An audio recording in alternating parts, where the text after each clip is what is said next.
Inside almost every Android phone out there, there's a huge battle going on. It's a war fought on silicon, a showdown between two absolute titans, and it decides pretty much everything about your phone, from how fast it feels to how long the battery lasts.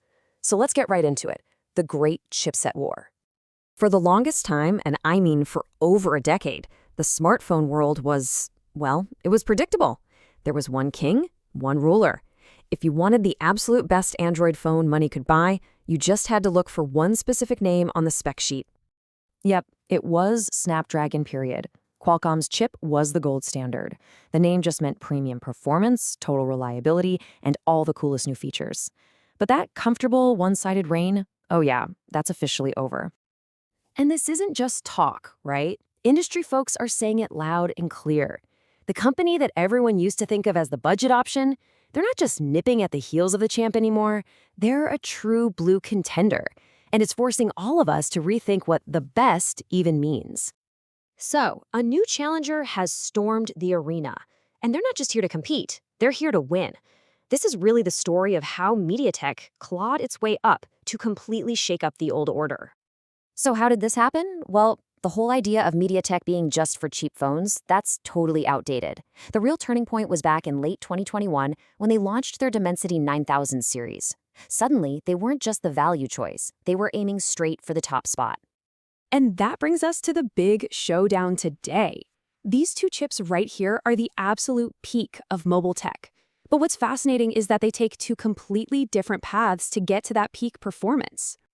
All right, let's get into the nitty-gritty. Round one is all about the raw numbers, the pure, unadulterated power. How do these two silicon beasts actually stack up when you put them to the test? Okay, don't let the tables scare you. What this really shows is two totally different ways of thinking. MediaTek is going for an all-big core strategy. It's like having a whole team of powerful all-stars. Qualcomm, on the other hand, is using its own custom Orion cores and just cranking the speed up to a mind-blowing 4.61 gigahertz. Even the manufacturing process tells a story. MediaTek's is built for efficiency. Think longer battery life, while Qualcomm's is all about raw, peak speed. So what does this mean for you? Well, in these single-core tests, which basically translate to how snappy your phone feels when you're launching apps, Snapdragon's pure clock speed gives it a tiny little win. It's close, for sure, but for those quick, bursty tasks, those custom cores really do pay off. But, and this is a huge but, the story totally flips when we look at the future of gaming. In ray tracing, that's the tech that makes lighting and reflections in games look incredibly realistic, MediaTek just crushes it. And this isn't just about winning a numbers game, this is about who's better prepared for what mobile games are going to look like for the next few years. MediaTek is setting the pace here. Okay, so numbers on a chart are cool and all, but what about real life? How do these chips actually feel when you're using them day to day? Let's move to round two, raw power versus real-world endurance. And this right here is the trade-off in action. You push a chip that hard, it's gonna get toasty. Snapdragon's higher speeds mean it runs hotter, especially when you're gaming hard. MediaTek's focus on efficiency lets it stay cooler, and that is absolutely key for performance that doesn't just drop off a cliff after 10 minutes. And what happens when a chip runs cooler? Well, it sips power instead of guzzling it. That's why you see a real, tangible difference in how long your battery lasts. So here's the bottom line. Snapdragon might give you a slightly higher frame rate for a few minutes, but MediaTek is much more likely to give you a smooth, great experience for a whole hour or more. All right, so let's zoom out a bit. A phone isn't just about how fast it is today. It's about what it can do tomorrow and the day after that.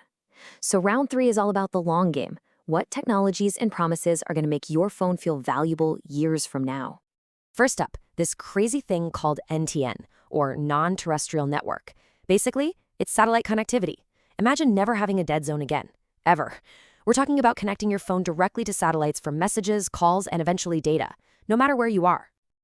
And you know what's wild? MediaTek has been playing the long game on this for years. This wasn't some sudden idea.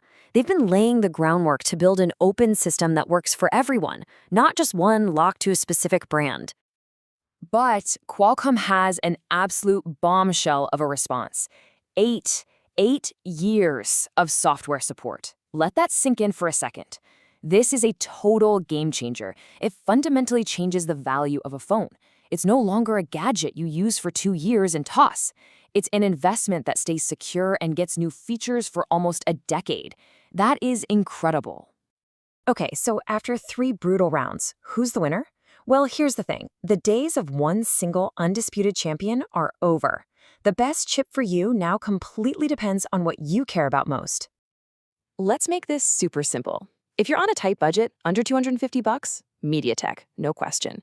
You get way more for your money. In that mid-range sweet spot, it gets tricky. MediaTek often gives you more power, but Snapdragon has a reputation for rock-solid stability. And at the very top, for flagships, man, it's a true toss-up. You have to decide, do you want that peak explosive power, or do you want cool, sustained efficiency? So here's the takeaway. MediaTek has become the king of efficiency. They deliver incredible performance that lasts, and they're leading the charge on what mobile gaming will look like next. Snapdragon, on the other hand, is still the champ of raw top-end power, and now they've added this revolutionary promise of making your phone last for years and years. The battle lines have been redrawn, so the question isn't which chip is better anymore. The question is, which philosophy of best is right for you? It's a great time to be a phone buyer, because now the power and the choice is truly yours.